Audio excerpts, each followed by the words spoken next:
Well, good morning, everyone. May I ask you to take your seats so that we can begin the next session? For those one or two of you at most whom I don't know, who don't know me, I'm John Briscoe. It's wonderful to be here. Thanks very much, Dr. Kwan, to KIOST, Louise, and Holly for making this happen. It's great to be back united. As the late long-time director of the Law of the Sea Institute, John Craven, used to say when convening, Sherry remembers, when convening one of these conferences, which would go 5 days in very exotic places, he would refer to the gathering of the clan. And I think that's the way we all feel about this. We're among friends, and it's terrific. So our first panel today, and we're going to do it one by one with people coming up to the speakers coming up here. So Lucy, you'll be first because your bio appears first in my materials. and I'll just stand down. I estimate that in order to allow time for Q&A, we have 5 speakers that figure about 15, 16 minutes. And I'll try to watch the time and stand up as a nudge, because I don't expect you speakers to pay attention to your watches or to turn on an alarm clock or something like that. But our panel today is honoring Harry Scheiber's scholarship and legacy in oceans law. We've heard a wonderful opening speech by Ronan on just that. We have 5 other people, including Harry himself, if he has turned on his Zoom or has had somebody turn on his Zoom. That's the camera, I presume. Am I looking at Harry? Good. Okay. Who are going to give you the benefit of their own individual perspectives on the topic. So our first speaker is Lucy Salyer, who is a professor of history at the University of New Hampshire. She specializes in the history of immigration and citizenship policies. You have her full biography in your materials, but I would point out that Lucy earned her doctorate right here at Berkeley under Professor Harry Scheiber's supervision at the Jurisprudence and Social Policy program. Lucy.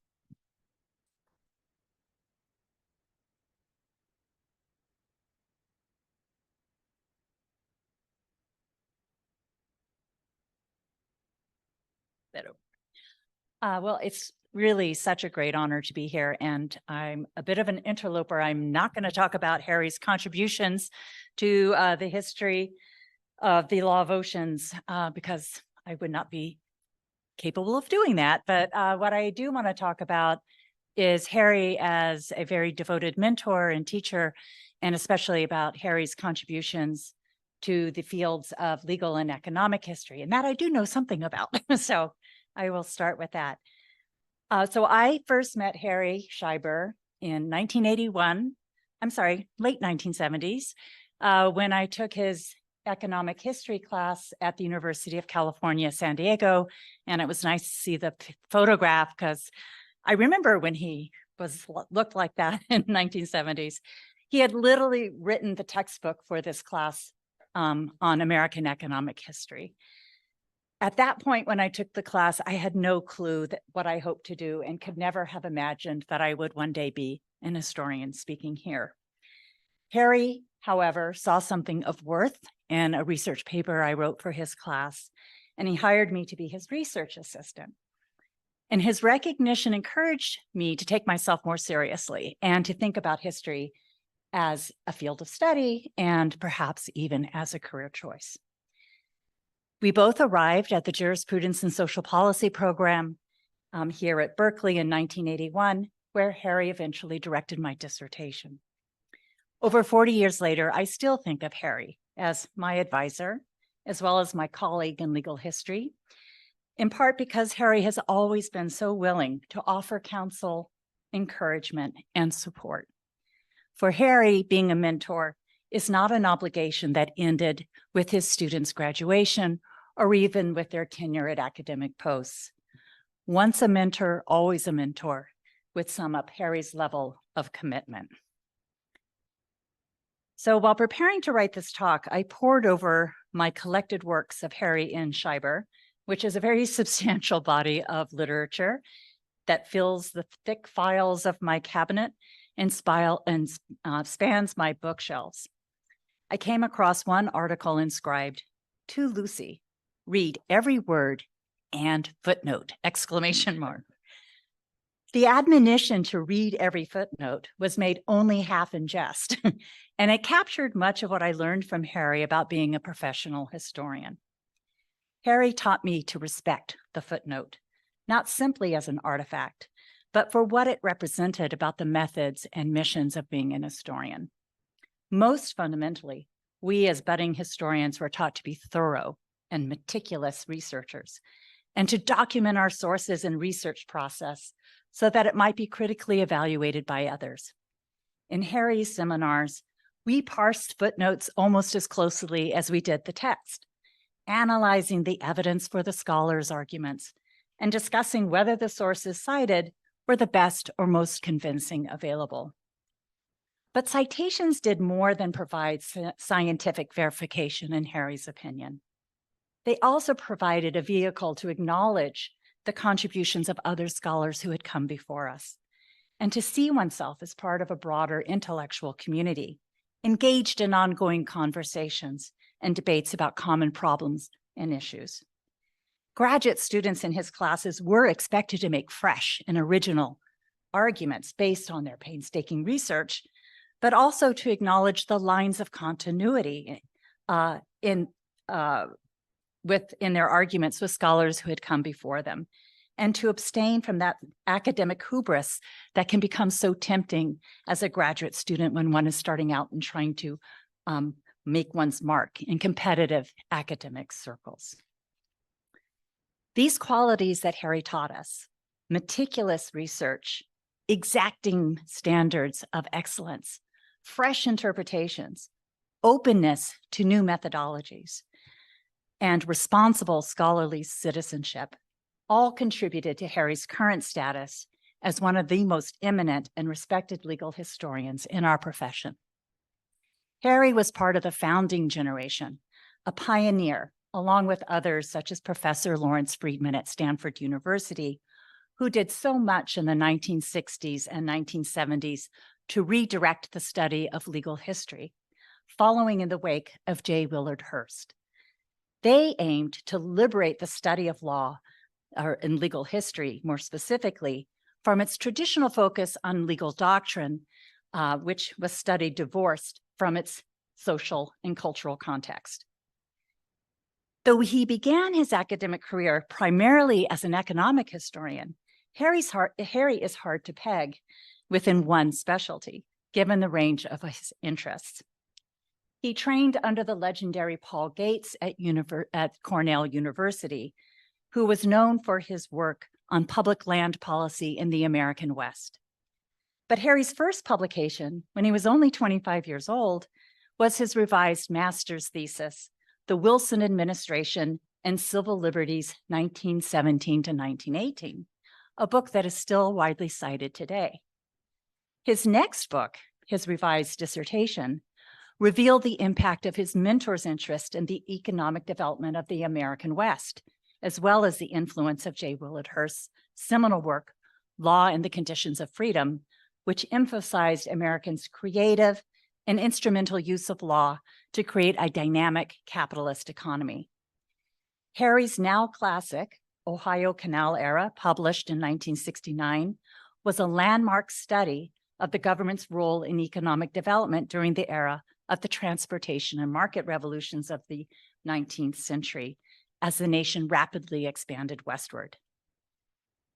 Many of Harry's observations in that work seem obvious now, but that shows how significant his work was in transforming our understanding of the relationship between law and the economy. Ohio Canal Era challenged the prevailing perception of the 19th century as the heyday of laissez-faire economics. He revealed that government played a critical role in the economy by providing subsidies to budding enterprises and formulating new legal rules more congenial to economic growth. But even more strikingly, state governments engaged directly in economic enterprises. State governments built massive canal projects and administered them in the belief that these would be essential to the development of the state. Harry's work advanced both the fields of economic and legal history. For economic history historians, Ohio Canal era revealed the visible hand at work in creating and shaping markets. It highlighted the significance of political processes and cultural values in determining the direction of the economy. For legal historians, Harry's book provided a model of how to study law in action, with careful attention to what he called elsewhere the prehistory of the modern administrative state. He gave a detailed description of the administrative history of state government enterprises, transportation enterprises. He plumbed the complex definitions of the public and private spheres, so important to American law. Ohio Canal era remains a signal achievement, still of tremendous value and relevance to the scholarly and policymaking community. In 2012, a new edition of the book was published over 40 years after its initial release, an astounding testament to its staying power. Since Ohio Canal era, Harry has continued to study government's role in the economy. He has contributed seminal articles on the uses and abuses of the police power in eminent domain. He has sharpened critiques about the winners and losers that various policies created. But Harry has also proceeded to study what at first glance may seem to be a set of unrelated topics. He has become a widely acclaimed expert on the history of the California Supreme Court, on federalism in the American constitutional system, on the law of the sea, which you know, and fisheries regulation, on civil liberties during wartime, and even on modern developments in Japanese law. Harry moves with ease from local case studies to the international arena, from studies of judicial reasoning in state Supreme Courts to the deliberations of international commissions and international lawyers over the imprecise boundaries of oceans law and international fisheries policies. The breadth of his scholarly knowledge and interests is truly impressive and more than a little daunting for those of us who follow in his wake. Yet, I would suggest that the underlying questions that animated Harry's early scholarship are still in evidence. His scholarship remains committed to a key set of questions and themes about the meaning of the public sphere and the efficacy of different regulatory schemes. He remains attuned to the challenge of overlapping government jurisdictions, whether those be within the American federal system between states and national governments or the international realm. He consistently highlights the crucial role of the state in allocating valuable resources, whether it be water in California or fisheries in the international seas.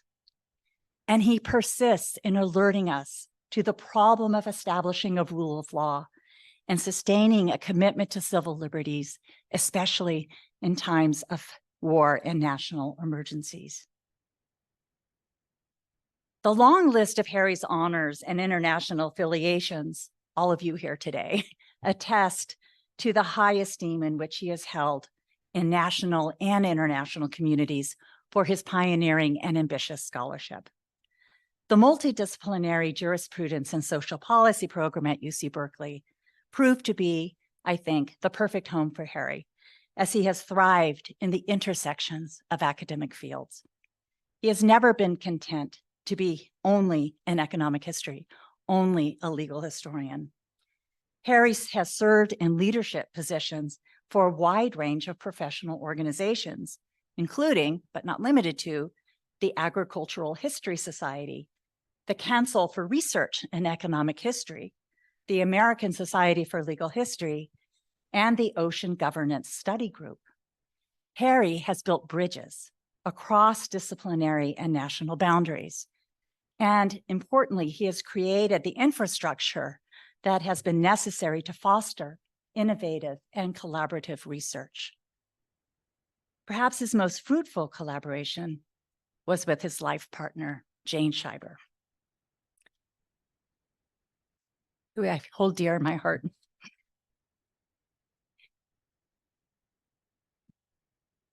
Anyone who speaks with Harry for 5 minutes knows that Jane and Harry's proudest accomplishments are their wonderful children and grandchildren.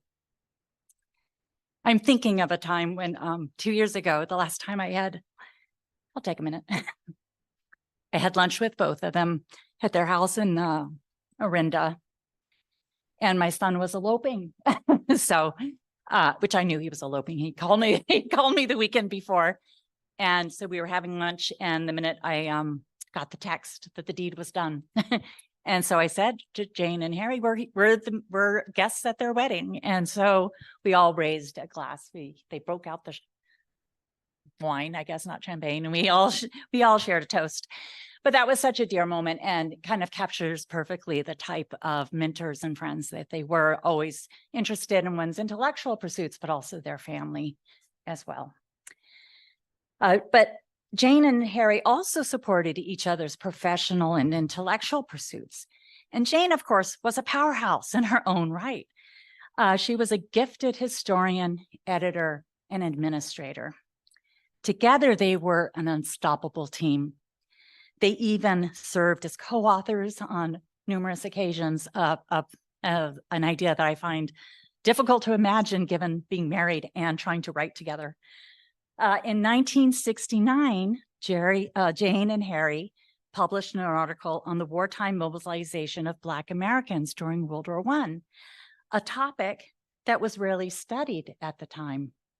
In a fitting coda to their scholarly work together, they published Bayonets in Paradise, their highly compelling and significant analysis of the imposition of martial law in Hawaii during World War II. One might think, given Harry's eminence and busy scholarly life, that he might shortchange his students, but instead he has always been a dedicated and attentive mentor.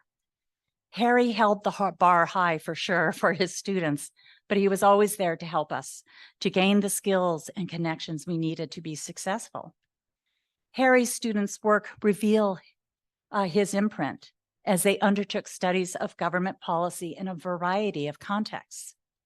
These include Victoria Saker-Wieste's study of agricultural cooperatives and antitrust law, Charles McCurdy's analysis of the public-private spheres in the jurisprudence of the Supreme Court Justice Stephen Field, Arthur F. McAvoy's investigation of the California fisheries, and the more recent work by Christopher Carr exploring international fisheries regulation.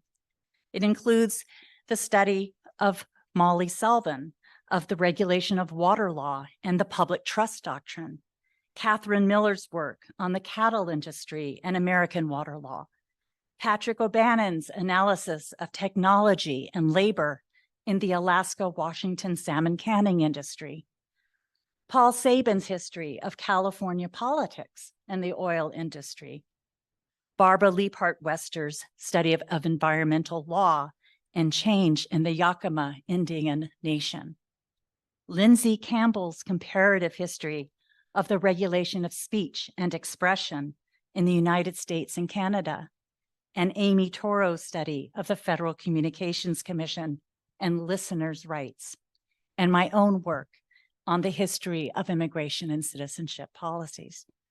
All of these diverse topics bear witness to Harry's influence.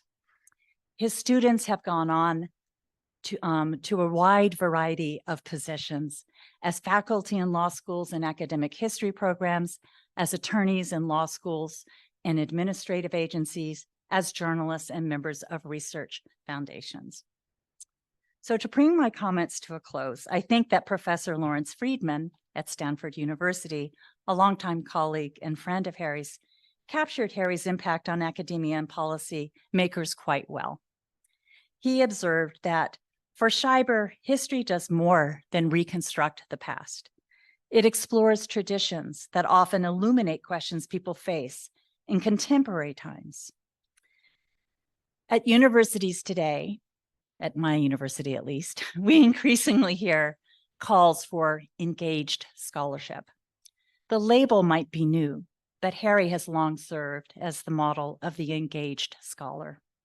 He has pushed all of us to think more deeply and carefully about the past on its own terms, but also to see what light the past can shed on the present and the future. As a scholar, as a mentor, and as a global citizen, Harry has had a profound impact on how we think about law and policy in its many dimensions. Thank you.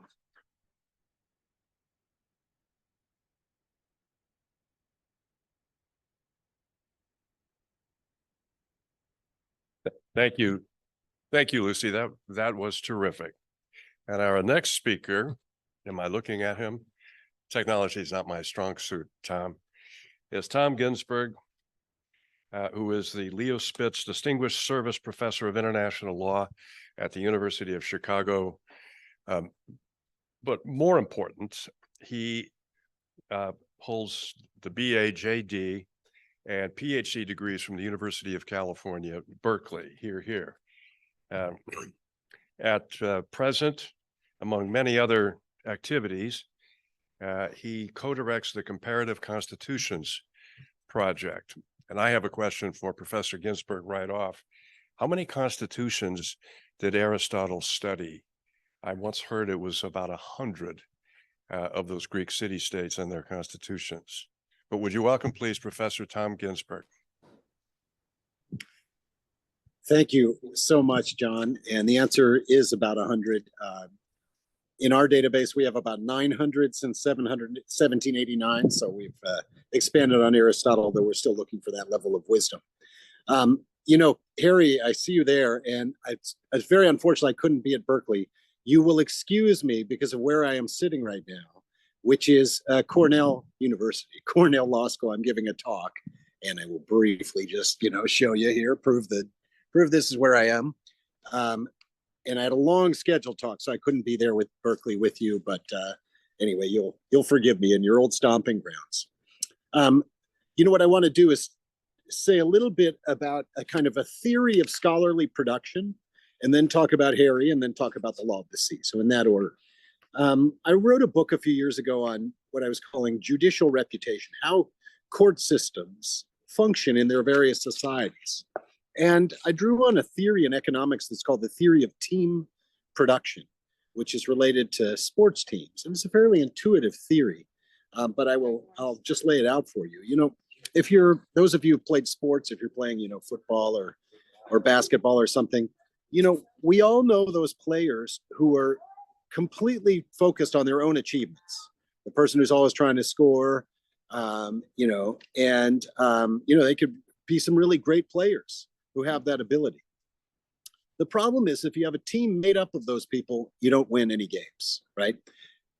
Sports and judiciaries, it turns out, are something of a team production question. You need to incentivize people by giving them some sort of statistical basis or some glory for the work they do. But you also need them to contribute in ways that are not necessarily seen by the outside world. And in the context of the judiciary, we might think about the difference between countries like Japan or maybe a civil law country where opinions are collective and we don't know the name of the judge, versus those like the US Supreme Court, where every justice is their own, figure, and we outside the Supreme Court are always reading the tea leaves, what's Alito going to do here and such. And the focus is exclusively on their individual achievement. And I would submit that when you lean too far in the direction of the individual, just like in a sports team, the jurisprudence is less coherent, right? Similarly, I think if you lean too far in the direction of a collective output, like in a classic civil law judgment, it's very hard for people to see what's really going on. And it's not clear the judges are exerting a lot of effort because after all, their own reputations won't depend on how well they work on it. I think of this kind of framework when I think about scholarship. Imagine that, I'm at the University of Chicago and every article or book I wrote was just, by the University of Chicago. There's no individual credit involved in any of it. I probably wouldn't write as much. But similarly, if the only reputational benefit was, or the only sort of rewards came from individual scholarship, then, of course, the university would be in big trouble because no one would do the committee work. No one would care about the brand of the university. So somehow we all benefit. Harry Scheiber is, Harry Scheiber, but he's also a representative of the University of California, Berkeley School of Law, to which he's contributed tremendously. So I think scholarship also has this kind of team production quality. And of course, we all know, every one of us who's written anything knows that it really isn't works of individual genius. Our work gets better in conversation with others, and we need community to do that. And that requires, of course, people to take care of the community. Well, I think you all can see where I'm going. In a place like Berkeley, Harry played both roles. He was a superstar scholar who, as Lucy has just laid out, has tremendous amount of achievement in so many fields. And at the same time was someone who was always making everyone else look better. He was the LeBron James who was passing the ball, if I can use the basketball metaphor, and really concerned with other people. It's the nature just of who Harry is. I'm reminded, actually, I was at Harry's 70th birthday party at Michael's house in Cincinnati. And Bob Kagan and I were sitting next to each other, and Harry was, talking. And what did Harry do at his 70th birthday? He went around the room and praised everyone else in the room and made us all feel great about ourselves. And, that's kind of who he is. He makes everyone better. Obviously, institutionally at Berkeley, I owe my career to the work he did building up the JSP program. And then even though I wasn't even his student, Lucy listed all the student people who were really close to him. Even though I was not Harry's student directly, he always took an interest in my work, and he would always include me in the programs. And I got to attend the American Society of Legal History, and we worked on a book together on Japan. And he would always invite me to the Sho Sato conferences. So that's the kind of, amazing human Harry is. Now, this brings me to, the nature. I'm trying to distill from Harry in some sense. What are the virtues? John asked about Aristotle. We can go back to the ancient Greeks for the virtue concepts. What are the virtues of a scholar given the nature of team production? And I think one of them is a little bit of defiance and stubbornness. And I'm not accusing you of that, Harry, but there is a sense in which you took maybe you were a little stubborn. You told me once that there was a senior professor once said to you, if you don't focus in one field, you're never going to amount to anything. And well, Harry didn't focus on one field. He obviously has one field in which he is an absolute giant. But as Lucy just listed, he's made these contributions in 5 or 6 other fields, including law of the sea, which are not his main field. That requires a certain stubbornness, I should say, a defiance of that bad advice he got, which may be a good advice for a lesser person. Oh, sorry, Mike. There we go. So that's a virtue we can distill from his characteristic, from his character and his career. Another is to follow your interests. And of course, that's what he's done. The law of the sea is probably was said this morning, is Harry's 3rd or 4th field, but he's edited 10 books and written more than 40 articles. It's like a complete career just in this one field. And again, it's that's following his interests where they would take them. Working with other people.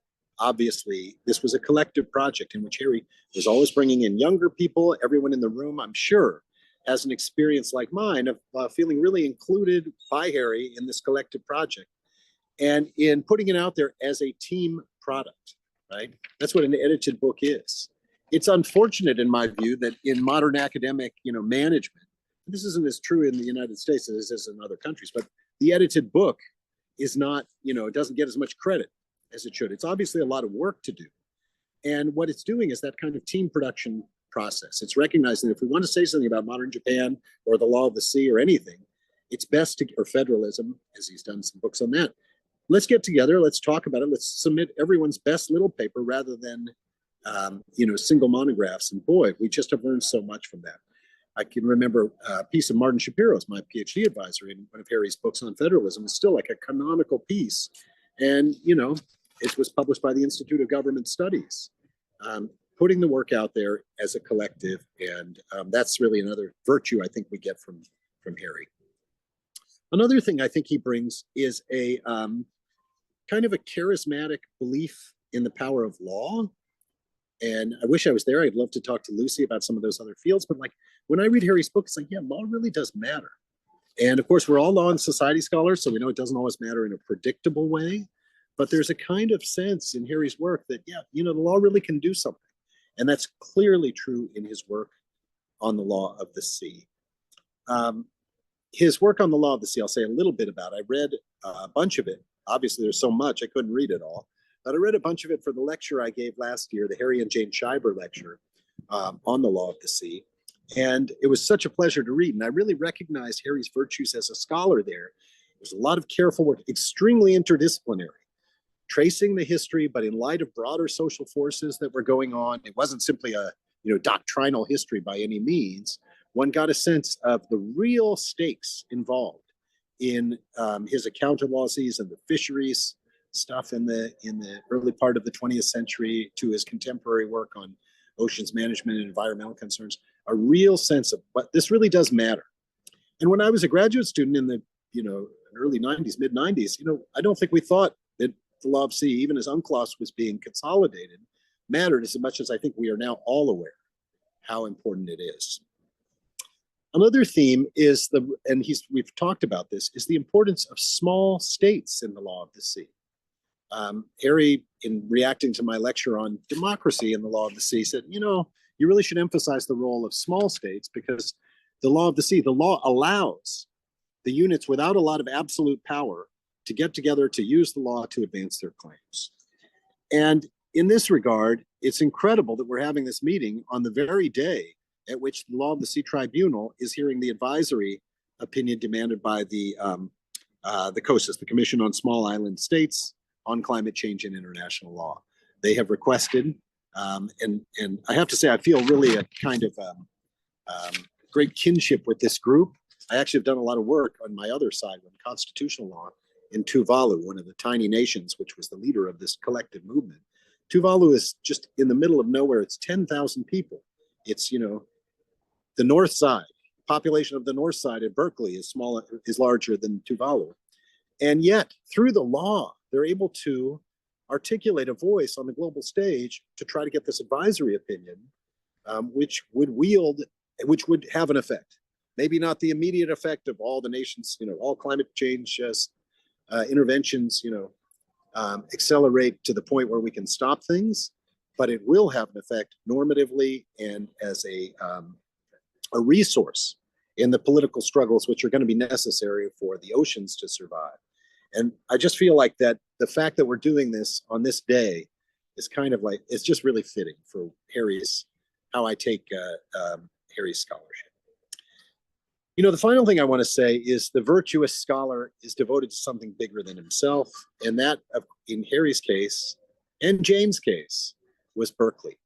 They just embodied the place in such a way that those of us who were graduate students there just can't think of the place without them both being there. It's the campus was just so lucky to have you and all the work you did there, Harry. I wish I could be there in LA with you to thank you in person, but it's just, I have to thank you as a Berkeley graduate for everything you did to make it all possible. And then just personally for all you've done to push me forward, even though it wasn't your obligation because I wasn't your direct PhD student. So thank you, Harry. Congratulations. And I look forward to the rest of the proceedings.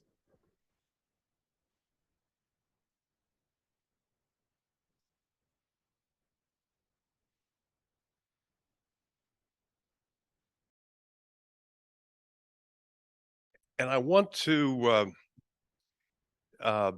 Jane has been mentioned more than once. It's a very heartwarming story, Ronan, about how Jane orchestrated your and your wife's move to Sweden from Ireland.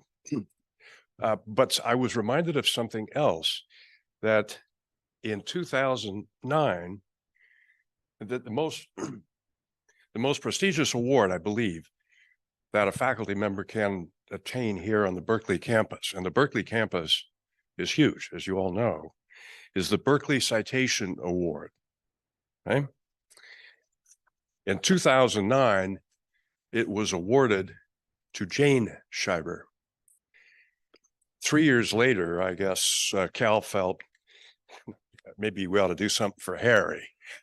So they gave it to Harry. I think it's the only husband-wife, pardon me, team ever to have gotten that very prestigious award. And our next speaker is Professor Holly Doremus here at the University of California, Berkeley. Holly, I mean, Cornell and Berkeley really seem to dominate here. Harry and Jane met at Cornell. I don't know if that's been mentioned, but that's where they met, and they'd be life partners, soulmates. Anyway, Holly did her science work, which is prodigious, at Cornell. You got your law degree here at Berkeley, if I remember correctly, and her, again, full biography is in your material. So, Holly, without further ado, thank you.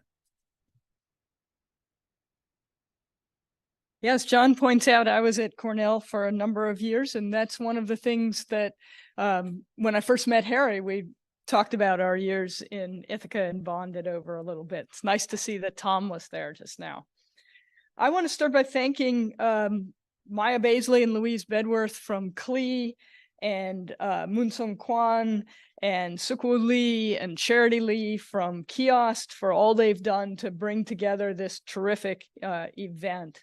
It's such a pleasure to have, as was said earlier, the gathering of the clans for the first time in several years.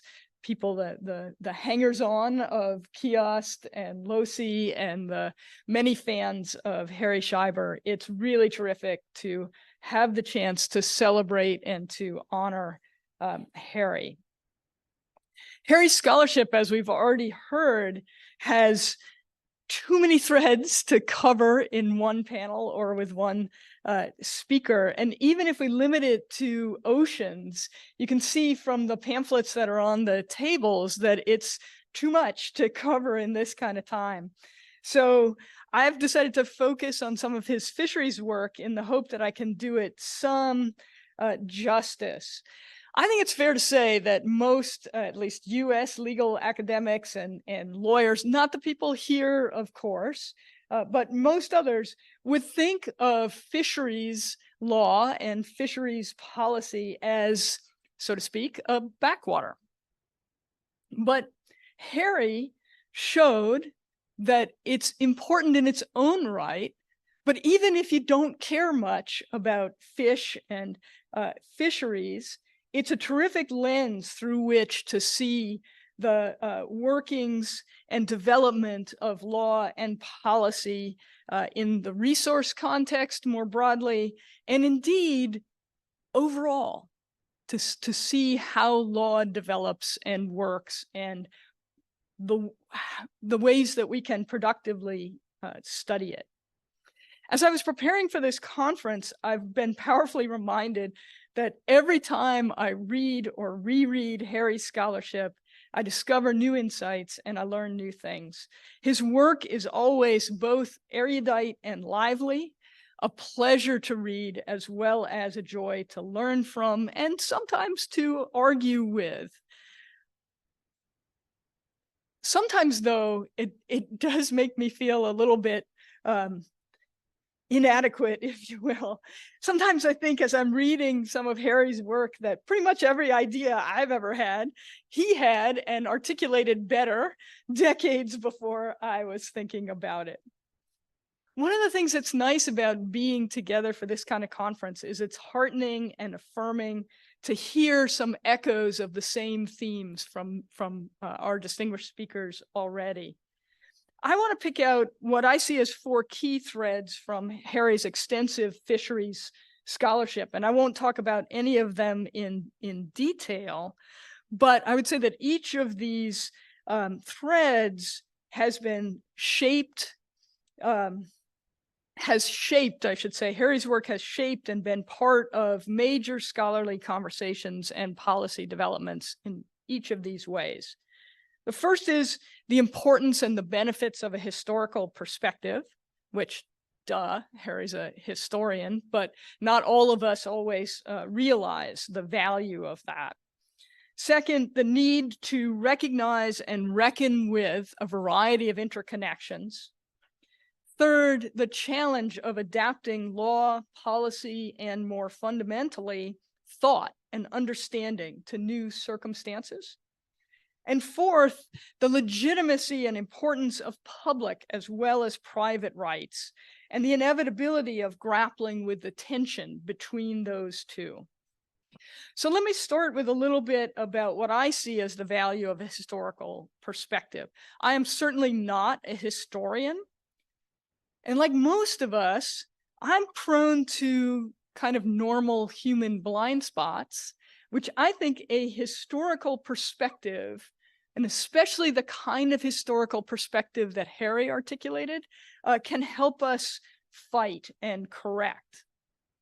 You know, in the 1990s, many of you probably know, marine biologist Daniel Pauly coined the phrase shifting baselines and started talking about that problem as a natural science kind of problem. And what he was talking about was every human generation seeing the natural world in the way that it existed when they were born or when they started looking around and experiencing the world.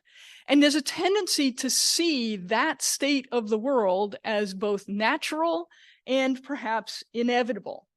And that results in a kind of progressive lowering of expectations and lowering of standards. And each generation accepts this more depauperate world around them, including in the oceans. And I think there's something similar that can happen within law. We tend to see the legal rules and policy strategies that are in place when we start looking around and paying attention as somehow right, or at least inevitable. And a careful historical perspective, the kind that Harry has consistently brought to his scholarship, helps us get out of that trap, helps us see that other things are possible and might be, in some cases at least, better. And in his fisheries work, Harry looks closely at the spread of both technology and ideas. Ideas about nature, ideas about people, ideas about law, and ideas about the ways that those all interact.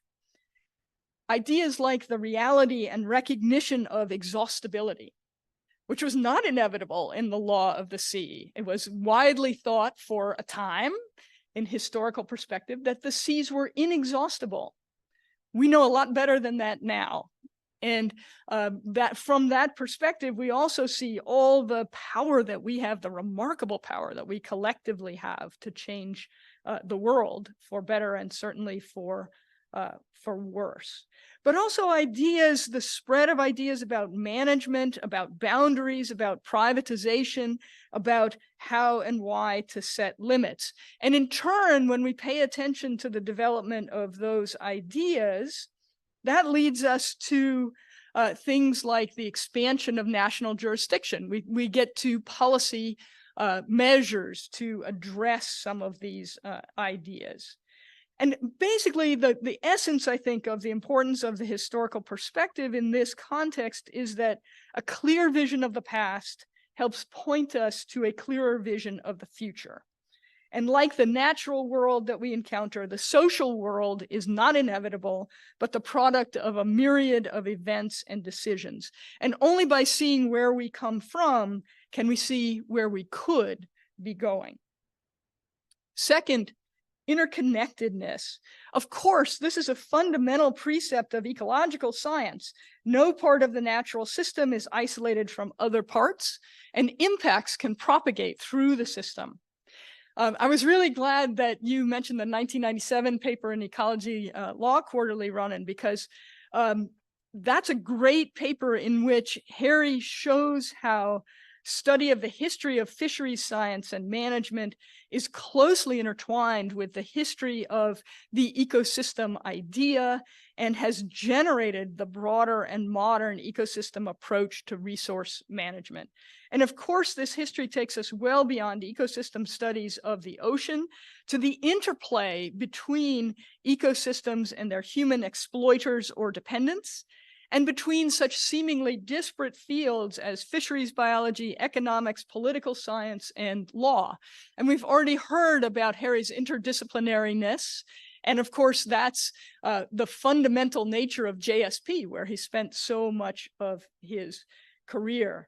Applying his own interdisciplinary history, sociology, law lens, Harry articulated some of the core concepts of today's what's called the systems approach to coupled social ecological systems, right? Harry didn't talk that way. Harry talked much more clearly and directly, but he presaged a lot of those core ideas. And managing fisheries effectively, as he recognized, requires managing people effectively. Good fisheries management requires knowledge of biology, oceanography, sociology, economics, politics, institutions, history, and the limits of each of those. And while recognizing the need to apply and extend the natural science underpinning resource management, Harry also never made the key sort of science charade mistake. He didn't reify the natural science. He always reminded us of the limits of scientific knowledge and the need for other perspectives. Third, the need for and the challenges of adaptation and innovation. This is another area in which Harry's work on fisheries foreshadows our current debates. These days, we can't escape talk of adaptation to the very dramatically and rapidly changing natural world.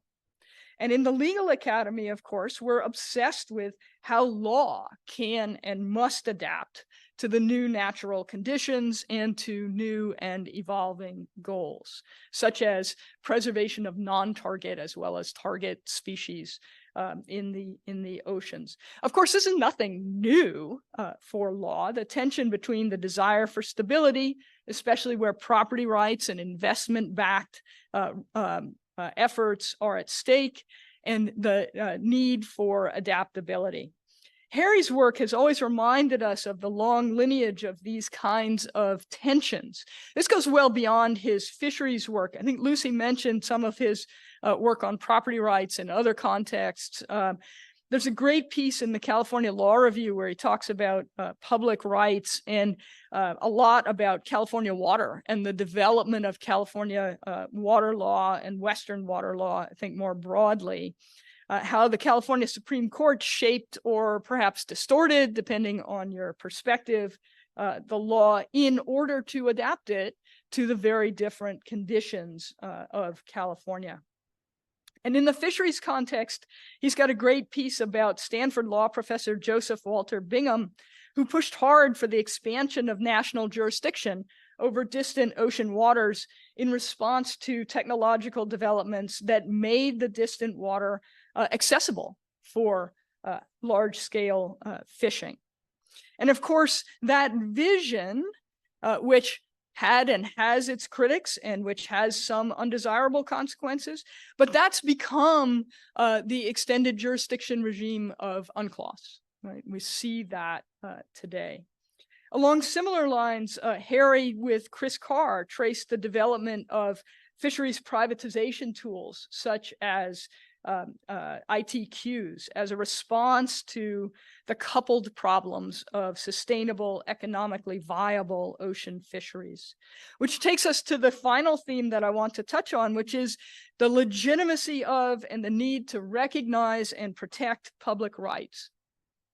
Harry's work over the years has touched often on property rights of various kinds, and he's frequently emphasized that while private rights must often be protected against government encroachment, public or collective rights are also legitimate and are also fragile, requiring protection against private encroachment and also against government neglect. You know, the tragedy of the commons has become this really familiar phrase, and a lot of us first heard about it from Garrett Hardin's description of self-interested herders. But Harry's quite fond of pointing out that this particular problem, the systematic overuse of resources that are or are treated as public goods, was articulated a couple decades earlier by Scott Gordon in the fisheries context. Moreover, while grazers can readily privatize their commons, at least once fencing is economically viable, solving the commons problem in the ocean's context is much more difficult. And indeed, that's essentially the story of development of the law of the sea, from Grotius to Unclos. What can we privatize and how? What can we regulate and how? What path or paths should we choose to address the problem of these common resources? And UNCLOS and modern ocean policy exemplify this kind of gradual expansion of national jurisdiction, national control, and also of global and multilateral institutions that give us more ability to regulate, and also the creation of private rights, such as these individual fishing quotas. And Harry's work and his lens on these developments inspired our most recent, prior to this, KIOST LOSI conference. Last time we met in person, I think, was at the Common Currents conference, which addressed those kinds of issues. Clearly, we're not yet there in terms of overcoming the ocean commons problem. All we have to do is look at the news regularly about the status of global fisheries, about uncertainties surrounding geoengineering proposals in the oceans, and much more. And there are and have been worrisome unilateral efforts to seize control of or effectively privatize by force or stealth ocean resources whose benefits should redound to the global community. So we know that not all solutions are equally just or appealing, but we are making progress. Ronan appealed to hope, and if we look at the BBNJ agreement, for example, which marks a new sense of responsibility for common heritage resources, if we look at the ways that some regional fisheries management organizations, some tuna management organizations, for example, are pursuing less ad hoc and more transparent planning mechanisms. And if we look at the ways that the International Seabed Authority is trying at least to grapple with its own common heritage issues. Harry's work, looking back and looking forward, reminds us that this is hard. And it's going to continue to be hard. It requires sustained attention, but the trend is at least cautiously hopeful. So summing up, if I can return to the importance of the historical perspective that's at the root of Harry's scholarship and his career, as the friends of Harry here and online today know, Harry doesn't suffer fools or foolishness patiently necessarily. Personally, I think that's the way to be, but he's kind and he's humble about it in important ways. He has surely earned the right to a good measure of professional pride, but in his scholarship, he has a wonderful and all too rare kind of professional humility. He's always been at pains to set the record out accurately of the development of ideas and to credit those responsible for both developing and spreading these ideas. The historical perspective, which is so much at the heart of Harry's being, I think, never forgets and never allows the rest of us to forget that we stand on the shoulders of giants. Indeed, we do stand on the shoulders of giants. And in the context of fisheries regulation, ocean law, resource management, and indeed the evolution of law, Harry is one of those giants who throughout his career has helped all of us see the landscapes of the past and the landscapes of the future more clearly. I hope I can speak collectively for this group. Harry, thank you for your scholarship, your friendship, your mentorship, your inspiration. We are all very much in your debt.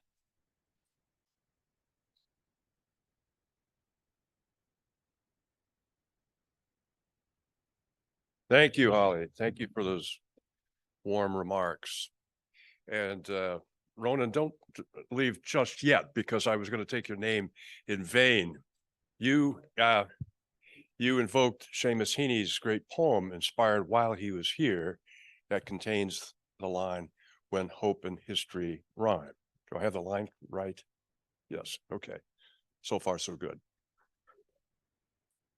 And Ronan and I were talking last evening, and we talked a little bit about law and a lot about poetry and Irish history. And Ronan mentioned that Heaney wrote that line in part inspired, but remember, he was a Catholic from Northern Ireland, raised in Northern Ireland.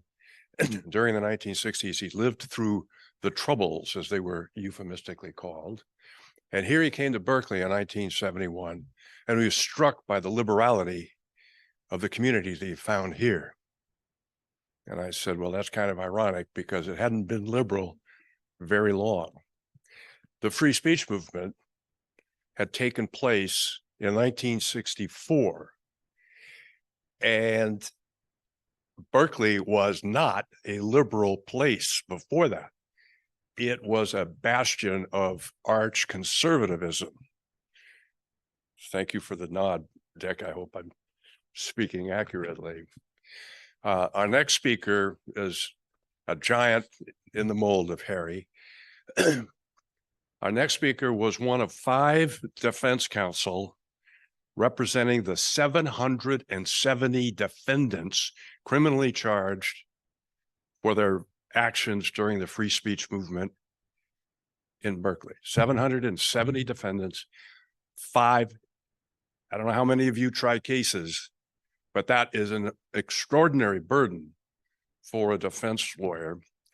But out of those cases and out of the Muscatine Report, as it was called, commissioned by the president of the University of California, it's called The Future of Education at Berkeley.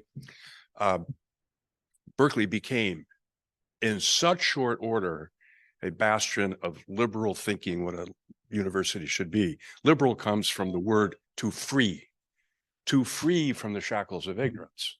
Doesn't mean left-leaning, okay? It just means freeing you from ignorance. Anyway, Professor Richard Bucksbaum was one of those 5 brave and hardworking defense counsel. He graduated from Berkeley in 1953, practiced law in New York, but joined the faculty here in 1961. I encourage you to read his fuller biography. I could take the rest of the time before the lunch hour if I tried to even read the highlights. But Dick, would you step to the podium, please, and give us your thoughts?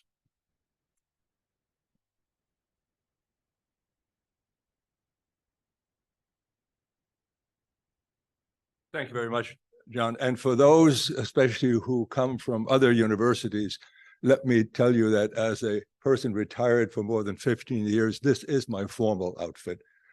So you'll just have to deal with that as a cross-cultural problem. Well, you want me to talk about the free speech movement, but I find it, I'm sorry to say this, I find it rather boring today. Not because it didn't have its impact, but because so many other waves, right, of political, of cultural, of social changes have washed over not only the United States, I should probably specifically mention Korea, in the last 60 years, that it's almost looking at it as an antiquarian today. Right? So all I'll say about it is, a good criminal lawyer, and I was one earlier in my earlier career as a prosecutor in the United States Army for 4 years. A good criminal lawyer has his clients or her clients under control. The lawyer tells them what to do. We had 773 clients, and they were not in the least interested in being told what to do. The 5 of us would go to the almost daily meetings in whatever was the largest venue, because there were almost 1,000 people there. And we would be told, no, unless you can get the prosecutor to agree to the same sentence for the leaders who had been castigated as communists, anarchists, syndicalists, whatever, IST was good at the time, whatever you can, that we will not plead guilty, which we're all ready to do, unless everybody gets the same sentence, because otherwise, you know what. Well, the district attorney at that time, as you said, was one of the rather arch conservatives in the conservative area, and he didn't see a point in doing that. Right. The dilemma was only that California law prohibited indicting and having more than 10 persons charged with the same thing at one time in a jury trial. So the option was either 77 jury trials, right, or some other version. Well, none of the students were interested in hanging around to become number 44, let alone 77 of those jury trials. They would have been by then superannuated doctoral candidates. And so they said, no, we'll do it differently. We said, well, what do you mean? Well, why don't you just see to it that we have a non-jury trial? We'll go ahead on the charges. We'll see what happens.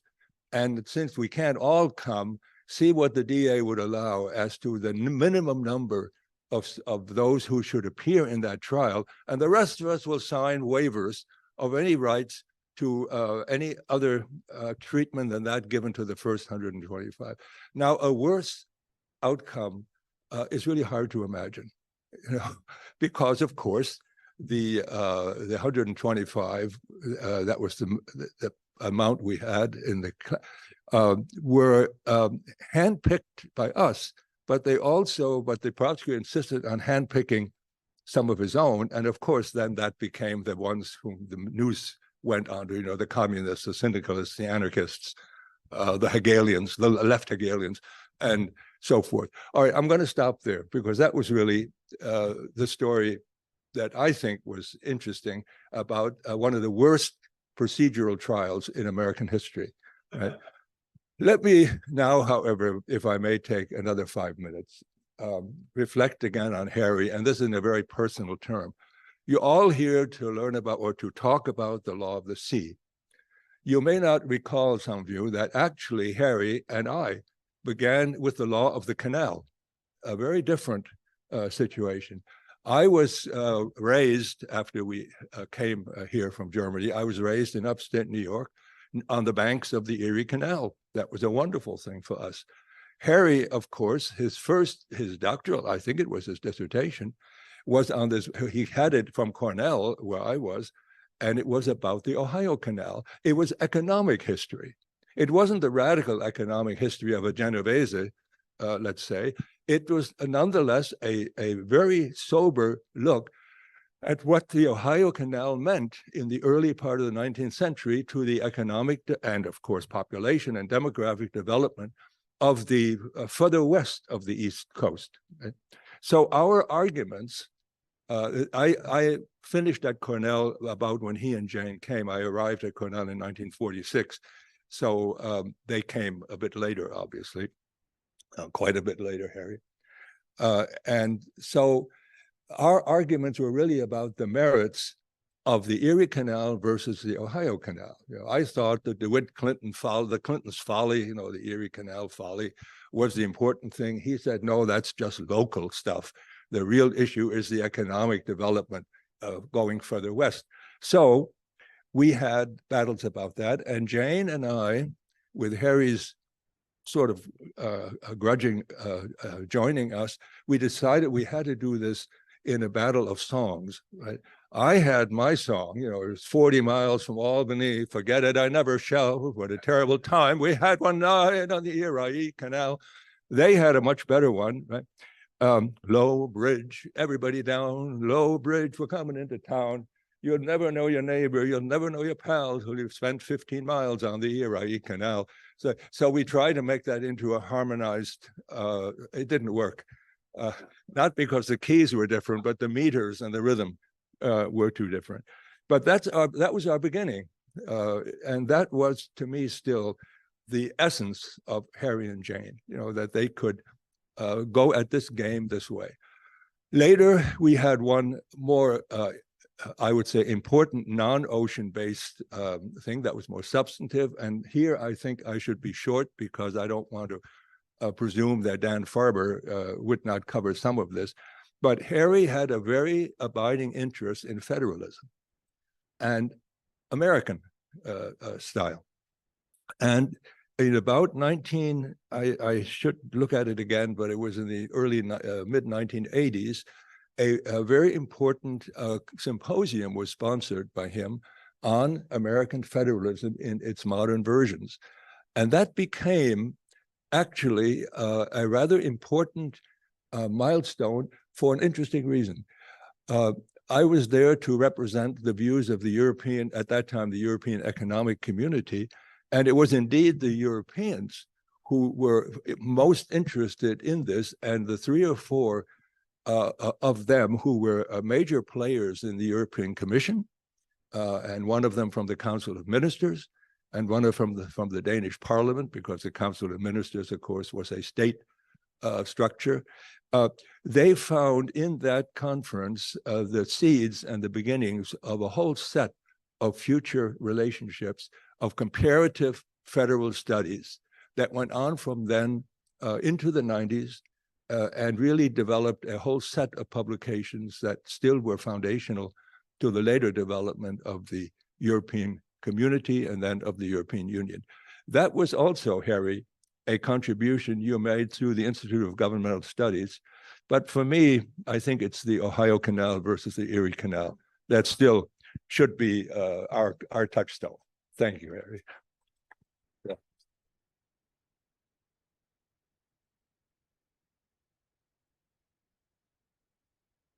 Thank you, Dick, very much.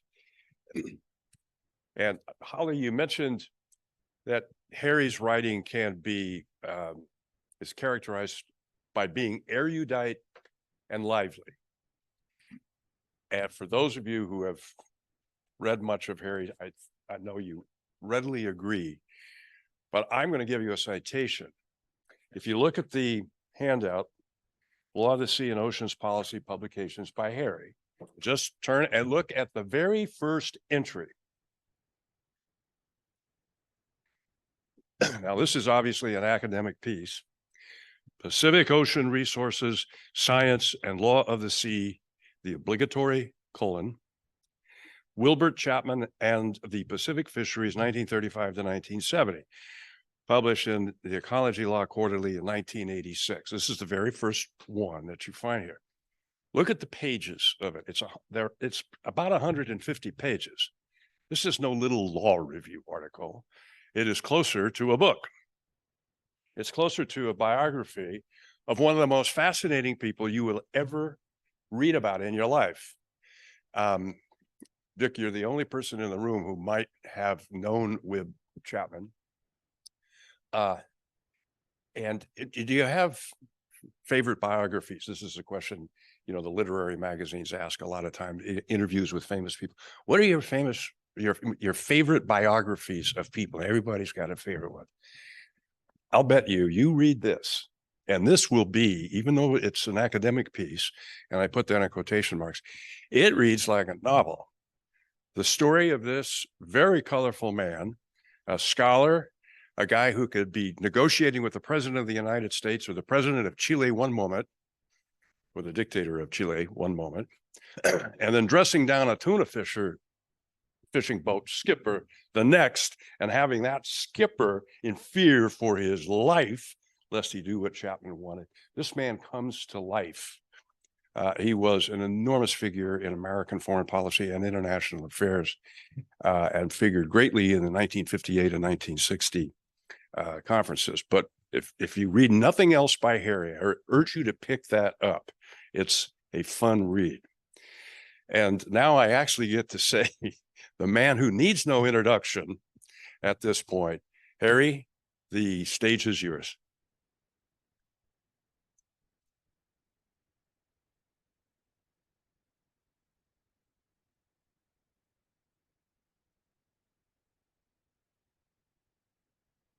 1 second, we're working on it. Okay, I think that worked. Can you hear me? Can I hear you? Wait, unmute myself. You have to say unmute myself. Unmute Yeah, myself. press Okay. that. I hear you online, so I think they can probably Okay. hear you. First, let me introduce our daughter, Susan Scheiber Edelman, Hello. who is here with me and has been an indispensable help to me in day-to-day life since the tragedy of losing Jane. But even before that, Susan, although she has huge responsibilities with family and professional or charitable work that she does in Los Angeles, spent a lot of it 24/7 with Jane during the last several months of illness, What happened? which were terrible. Just Oh, 1 minute, I'm Sorry, we have. having a What problem. happened to it? I seem to have disappeared. Do I want to allow downloads? Yeah, but what happened to the, I don't know. here, Well- here you are. I think you're here. Okay. All right, we're working on this. I'm going to go on and talk because I realize the point in the program where I stand now. Lucy mentioned my doctoral mentor, Paul Gates. He used to give some advice to people as they undertook an academic life. He said, never give the last talk before lunch or dinner, because people are all thinking about getting to the bar or the coffee shop, and they'll have a hard time listening to you. Okay. They can hear you. You think am I Yeah, being Scott heard? says he can hear you. Okay. First of all, I want to thank everyone, and I really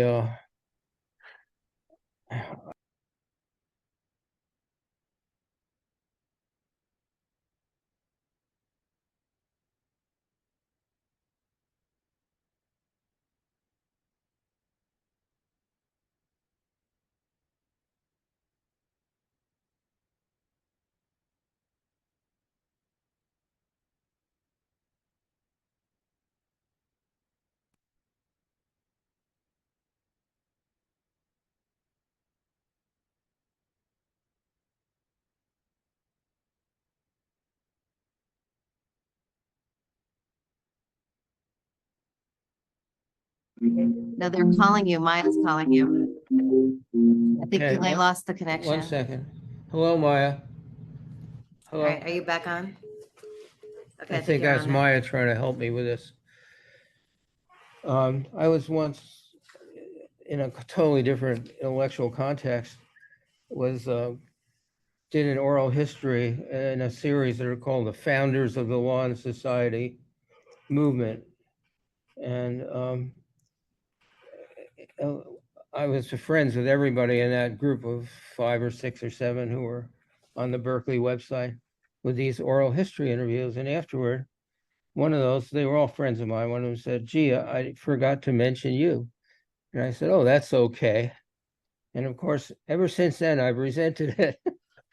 So I don't want to put anybody in that position. Please forgive me if I don't mention you, but people are so important to me in so many ways. A lot of them have been highlighted for their various roles in development of the work that I've done over the years.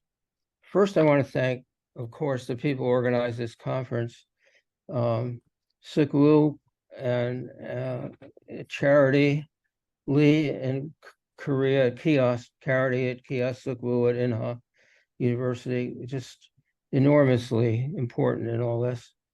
And locally, Maya, who has been doing all the heavy lifting technically and otherwise, and Tony Mendocino, who's always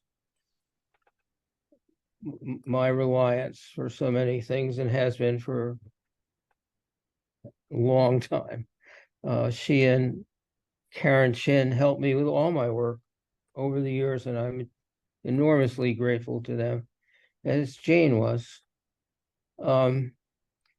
I started getting interested in ocean issues, ocean resource issues, because I'd been writing on and directing students on domestic resources and as has been mentioned, I was deeply involved in the studies of agricultural history and other aspects of 19th century, my original focus, 19th century economic development. And a lot of the work that I've done has been because of my visceral and often temperamental reaction to what I see as fundamental error. I think particularly in 1967 or 70, one of the 2 years I was a fellow at the Behavioral Sciences Center at Stanford, I was invited to give a lecture at the University of Chicago. And it was on resource law and the role of law, the role of courts and of legislatures in establishing the legal framework and rules that provided for this for the dynamics of law, society interaction, particularly economic development. And one of the professors of economics who was present, it doesn't give anything away, but I'll say, because there's so many of them, a Nobel laureate in economics actually, listened to me talk about eminent domain as a source or a tool by which the courts enabled and subsidized private enterprise as a result of a line of decisions in the doctrinal field that had originally been developed to assist the development and advancement of public enterprise. Those doctrines that gave immunities and privileges to public enterprise, like the Ohio canals or the Erie Canal, those were transferred wholesale to the private sector and became a huge source of subsidy. Can't build a railroad without eminent domain, and the railroads were privately chartered, and with just a couple of exceptions. And this eminent economist stood up and told me that I was completely on the wrong track, and he didn't say I didn't know what I was talking about, but he said I was very misguided. And it's almost his exact words, which are burned into memory. He said, you're attributing to law effects that only the market can produce. It's the market that made American development go forward as it did. Law had very little, just marginal significance. And he said, that's axiomatic. So the word axiomatic really set me off, and I spent quite a few of my research hours thinking hard about ways to address the thoughts of those who, in the tradition of the 19th century and well into the time that I was discussing here, even past the downfall of Herbert Hoover and his views in 1932, who still thought that the only thing that mattered was the market. Of course, there's another whole wave coming forward of economists who picked up that theme. And ironically, later in that same year at Stanford, I had lunch with another very eminent economist who was eager for me to stop thinking about law. I really spent 2 years there doing postdoctoral studies in law, and said, you have the skills as in mathematics. You're on the list of having done seminal work on the new economic history, which is econometric. Why are you wasting your time on what's essentially a 19th century approach, institutionalist approach to law? And I told him that I was very committed to it. And he sort of said, okay, I give up. I guess that's what you're going to do. You have to do what you want to do. And years later, he invited me to give a plenary address at the American Economic Association on constitutional law and economic development. So that was a very curious and triumphal, in a way, outcome. And one of the great figures in economic history, business history, actually came up to me afterward. He'd known me since I was first year graduate student. Said that was a great paper that you gave, and I congratulate you for not being boastful. So without being boastful, I have tried to deal often with very intractable, inherited ideas.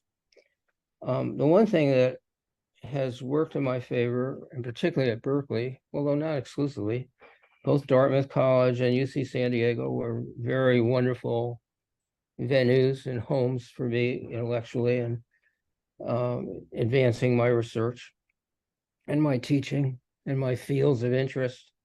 But one of the great advantages of being at Berkeley, where there are 44 institutes and centers, as well as the general spirit of interdisciplinarity that prevails, and where you, as I tell people over the years who are trying to recruit for our faculty, we can pretty much get done what you want to get done. If you have a great idea, an exciting idea, you will get a home for it at Berkeley somehow and support for it. And that's what happened with me in every regard. When I first became interested in ocean resources, moving over from my concern with domestic resources and terrestrial, Jane was working at Scripps Institution on a book on the oceans, and as an editor, with all of the hard work and insight that you have for doing good editing, as Tom Ginsberg pointed out. It's a very serious enterprise, and it's very difficult to get for someone who's not a specialist in the field to get on top of it. And she was so good at it that this chief scientist at Scripps, who was later the head of the Geological Survey, Bill Menard, invited her to be the co-editor of this book of studies of oceans that involve both studies from the humanities and from science and law. Anyway, she got me very interested in that. And as I've told many of you, I visited her office at Scripps. She had an office overlooking the Pacific Ocean, nothing between her and Japan except water. And I sort of had the feeling, gosh, how long has this been going on? Working on oceans has a huge advantage here. And I did become, because of her interest, I became we got very involved with each other's editorial projects, not only original scholarly work. And by the time I come to Berkeley in 1981, 80 or 81, it had never crossed my mind to get into law of the sea, or even into international law. But within a few years, having had several students who were deeply involved in oceans-related issues or resource-related issues, on the domestic side, it was Charles McCurdy's work, and on the scientific connection side, it was Arthur McAvoy. And I had decided that I was going to try to move from that into the international sphere of studies. And I have to mention a very dear friend from Cornell days. We'd known each other since we were both beginning graduate students, Roger Hahn. Said, I was talking to him about what I was doing with Wilbur Chapman, whose work I had discovered. And I thought, here's an unrecognized figure, really great importance. I was interested in his promotion of the idea of sustainability, MSY, maximum sustainable yield. But as I worked through and used his voluminous papers, which are at University of Washington, I realized he also had a huge role in international law, and it's the early pre-codification development of the law of the sea. And he was an ardent advocate for the industrial interests in the fisheries, but he also was equally ardent advocate for their effective regulation. And as I wrote in one of my studies, his key contribution was introducing forcefully the idea that each species in the commercial fisheries had to be addressed independently and in an ecosystem context. And so I suddenly was involved in all these things. And Roger Hahn, who's a great historian of French science, and said, he was a colleague at Berkeley in the history department. He said, look, we're having an international conference on history of science. Why don't you give a paper on this? And so the paper that John Briscoe just spoke to was the product of that invitation. And when the announcement of the conference came out with my name on it as a paper on ocean law and science and the role of Wilbur Chapman, Sanford Kadish, a great historian of, well, philosopher and historian, a philosopher and student criminal law. He was the dean. He'd engaged me, and he said, you know, what is this about?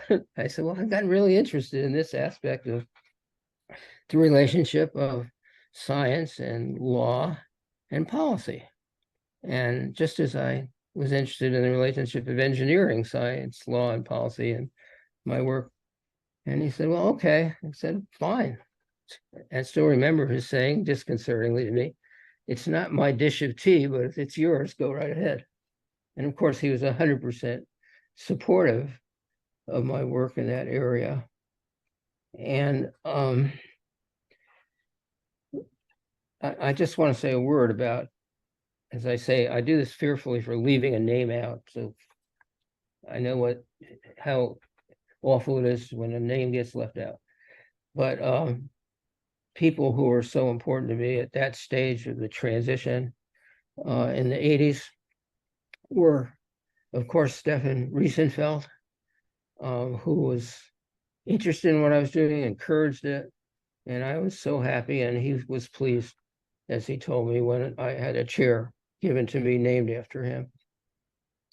But in addition, I had, by that time, met John Van Dyke, Liliana Cease-Insane, who tried to involve me in their efforts to promote the idea of stewardship and drew me into this. And actually, I ended up almost without knowing that I was headed for it as on the California Sea Grant Board as a result of their recommendations. And that was for my work on federalism and fisheries management and coastal management. But as I worked on Chapman and became more interested in international law, I was building on the benefit of what Barbara Wester, Vicki Weisty, who's been mentioned, Catherine Menger, who you'll hear, and my daughter, who helped with some of the research, Susan did. I benefited from their help as research assistants, but now I come to a very special category of friend and colleague, and someone who mentored me as I mentored him. He came from science and practical experience, and I on the oceans, and I came from the world of history and law, and that was David Caron. And of course, it's well known to this group that we were the closest of colleagues. Any achievement that's so labeled in the field of law, the Sea Institute activities were joint projects. We had offices next to each other, which was probably at times an impediment to his career, because we always had an open door for each other and discussed everything. And David and I complemented each other in terms of our competencies very well. I had the whole background in resource law. He had this great background in the Coast Guard and environmental studies and law. He had I believe a physics major as an undergraduate, where he finished first in his class at the Coast Guard Academy. And we just had complementary skills, expertise, if you can call it that. And now that brings me to the LOSI Institute.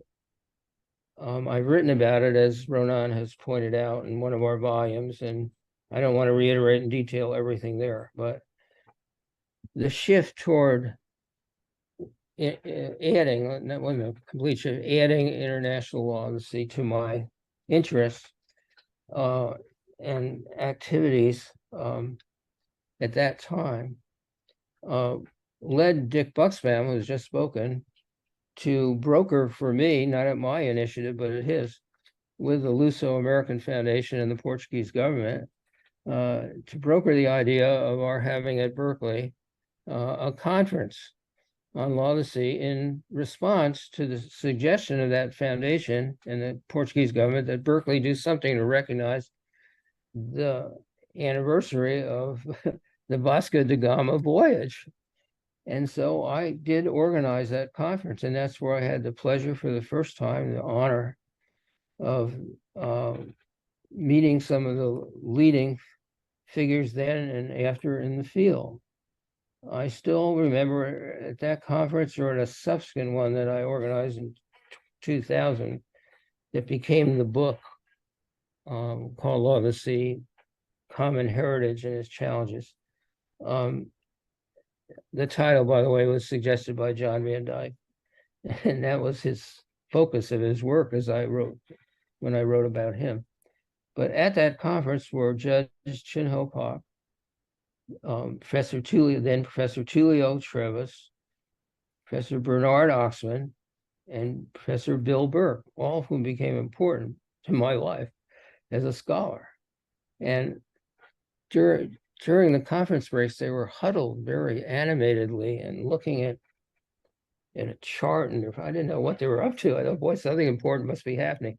Well, out of that came an invitation to ask me to take on the Law of the Sea directorship, because Professor Oxman had so many other important diplomatic obligations and wasn't getting the support that one has to have to do this on top of professorial duties, let alone kind of scope of his duties.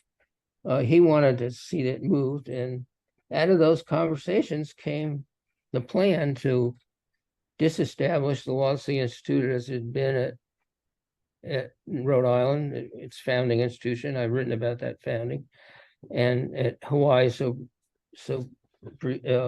some period of time, and then briefly at Miami, and reestablish it as a unit of the University of California Law School at Berkeley. So that was the institutional beginning. And I just have to say that the sources of inspiration for how David and I developed the Institute and its programs are easily identified. And the friendships that we made in the process, the important friendships. Apart from the folks that I've just mentioned, Nilüfer Oral, who's now achieved such eminence in her roles as a scholar and as an institute director in Singapore, and is now co-chair of the ILC, was a very invaluable colleague. Tulio Trevis and John Van Dyke and John Briscoe, who was our reliance day in and day out for the problems of keeping the organization on the right track and coming up with ideas for who should speak on what. This is John Briscoe, a dear friend of Jane and mine, and just a wonderful help to us.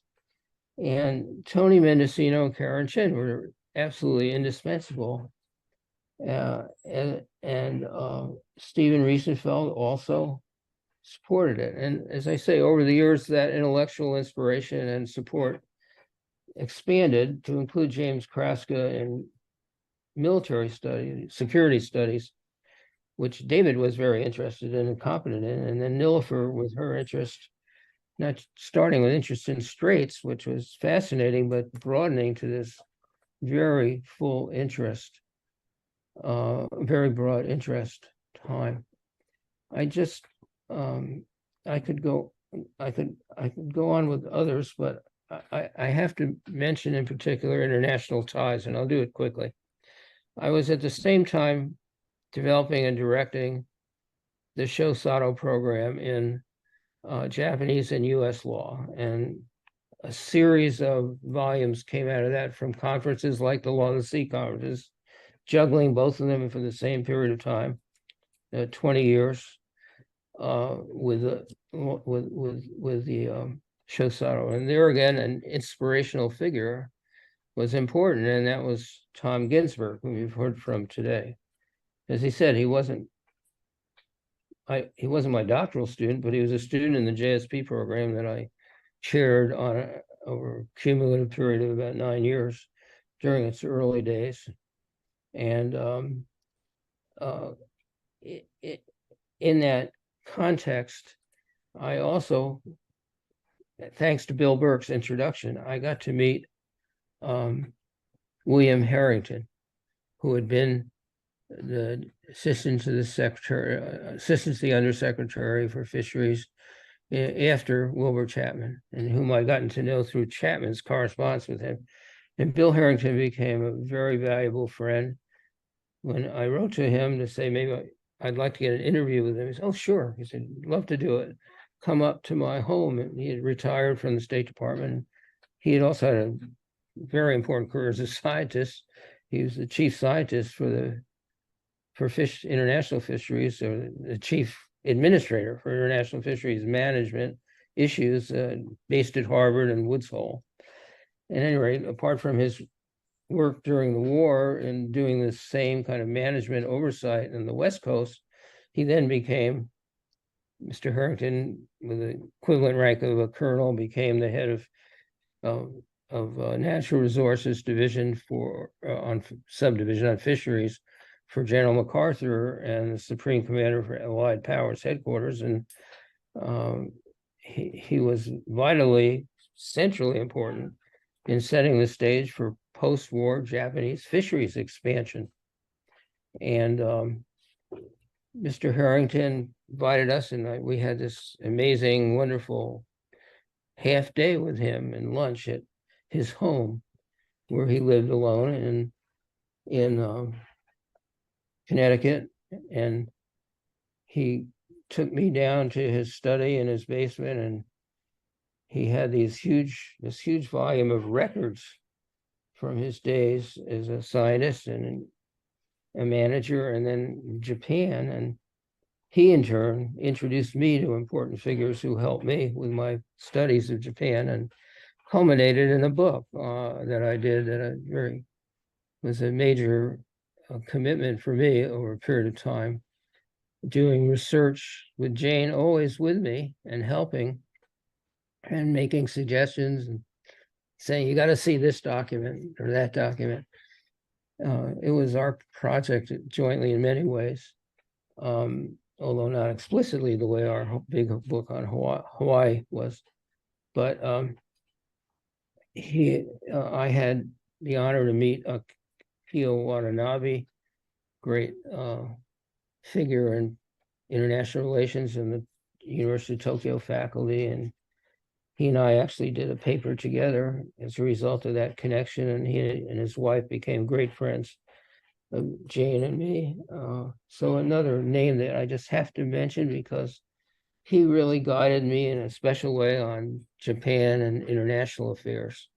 And he was particularly knowledgeable about the very period that interested me, because my basic interest in going into this and ending in the international sphere as I did, and focusing on Japan as I did, was as Ronan has said today, was the convergence of science, law, and policy. And Mr. Harrington was the epitome of that, personified, of science, law, and science, international law, and foreign policy. And it became a deep interest of mine to follow the major theme of how scientific concepts were developed and resource problems of recognized as management potential, and how that was incorporated into policy and into law. And that's the big process in the international law field as the law of the sea has developed. A lot of the basic concepts were results of concepts of sustainability that Chapman advanced more than anybody. He's never gotten proper credit for it. And actually now there are a couple of scholars who deride his role, say he wasn't a real scientist. They seem to be totally unaware of the fact that he was the dean of the School of Fisheries at the University of Washington, and he was a very well-known fisheries scientist. And at any rate, Chapman, dealing with Chapman, I also had the benefit of William Harrington's insights. And so he left his papers to me at Berkeley, and I had them given to the law school, which will now, I think, transfer them to the main library or to the Asian library. I should also reflect now on in recent days. I've been retired for some time. Unfortunately, I had to retire for health reasons, and but down in the last days of my active life, I have to mention one active life as a faculty member and teaching day in and day out. I have to, of course, mention, and more than mention, deeply thank Jordan Diamond. She came back to Berkeley. She had been my student, as Catherine had been, and they both been in ELI. And then she came back to the Bay Area, and I was very fortunate that then Dean Edley arranged for her to be hired to work with me on the LOSI Institute, which institutionally had been placed in the Institute for Legal Research, ILR, which I headed. So I didn't have any headaches with somebody looking over me. And Jordan came on board, and she became just so important to my last years. Both the way Catherine did bring and David did bring science into the picture, but also she basically co-taught my seminar with me. And because of personal problems that were building up before I actually had to retire, she was just instrumental in keeping my seminar going, and so many wonderful students went through that seminar. Two of them are here today, and I want to mention them especially: Joel Coito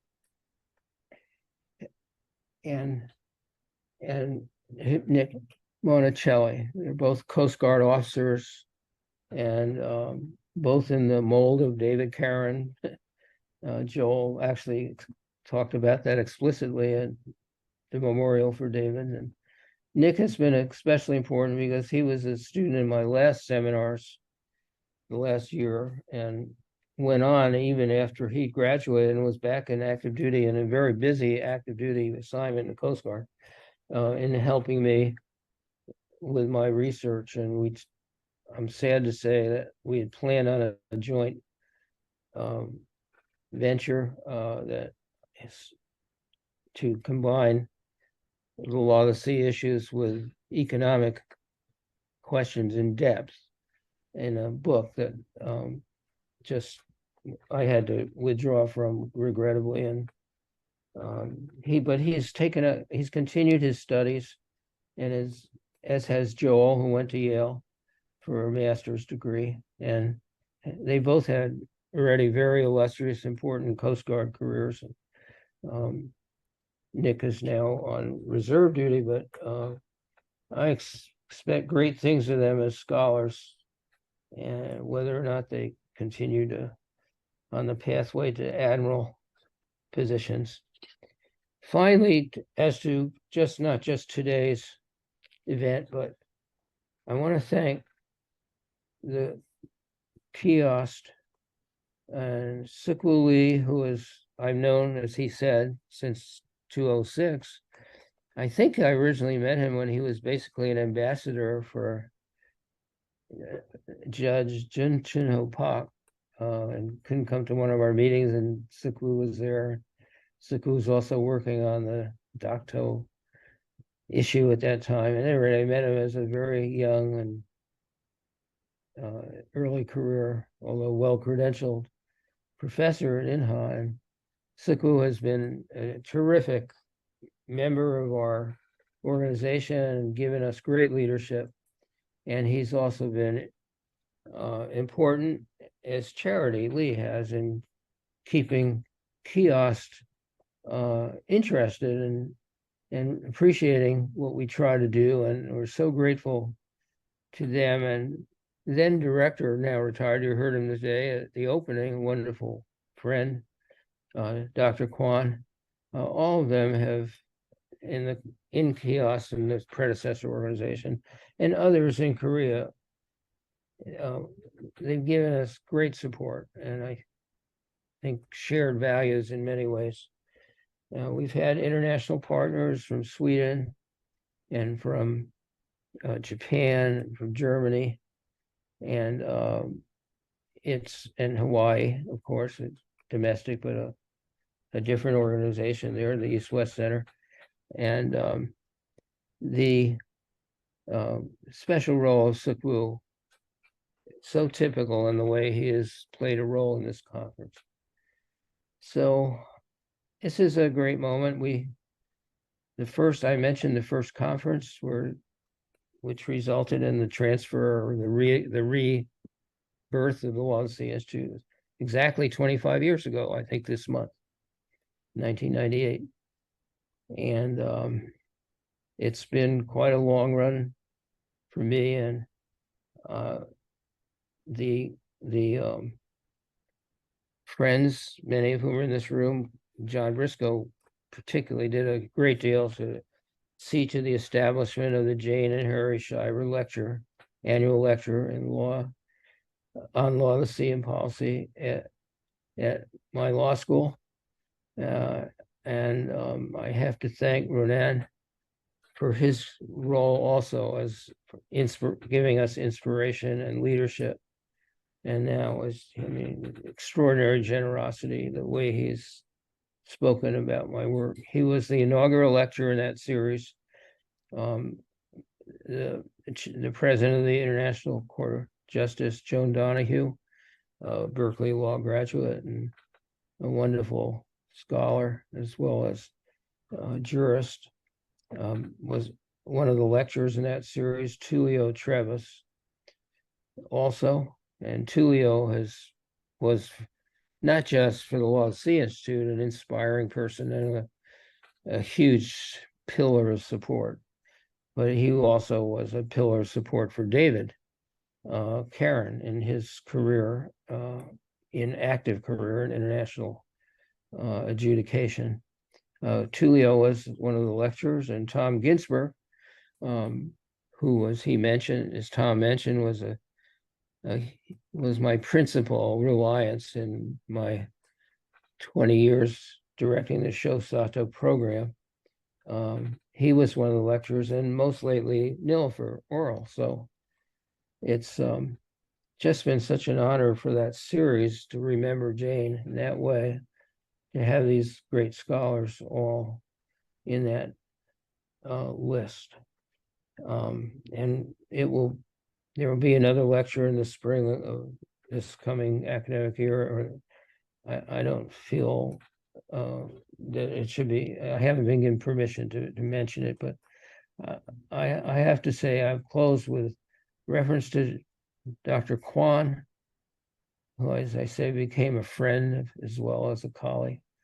Sukwu Lee, who has been so indispensable, and Tony Mendocino and Charity Lee, and now Maya, who I have never met, but I admire enormously the work that she's done, and I certainly appreciate it. It's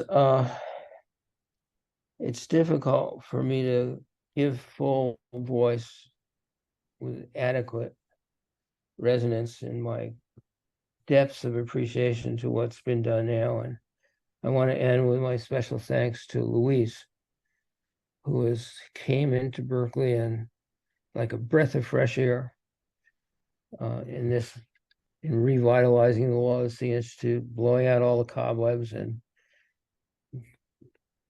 bringing this conference to fruition. And I can't say enough about how much my family and I appreciate what she has done, as I know all of you appreciate it. And you can see by how smoothly and well organized everything is, what a master administrator she is. But I can tell you, as one or two others have already said, she's a formidable intellect. And even though she didn't get her degree at Berkeley, she has a doctorate from Stanford, and that's respectable. So with my closing moments, I want to extend that very special thanks to these folks whom I mentioned. Thank you very much, everyone. That's all. Take my hat off to you. Okay. Thank you. shall I cut off? I'm not sure what happens. I'm not sure what I do next, Maya. Looks like there's a standing ovation for you there, Harry. I can see it. Thank you, Harry. Susan, good to see you. Thank I'm- you very much. Oh, Thanks to all of our speakers. And Louise will tell us where the food is. We've got Uber driver will bring your lunch down in about 8 hours. I think you say Uber Oh, driver will bring your lunch. Yeah. Thank you. Driverless. Right. Well, if it's driverless, I won't have to worry about it's getting here. We provide lunch here. Yes. Susan has brought over a huge box of goodies for me for lunch. Thank you. Enjoy. Enjoy Thank your you, lunch. Harry. Thank you very much.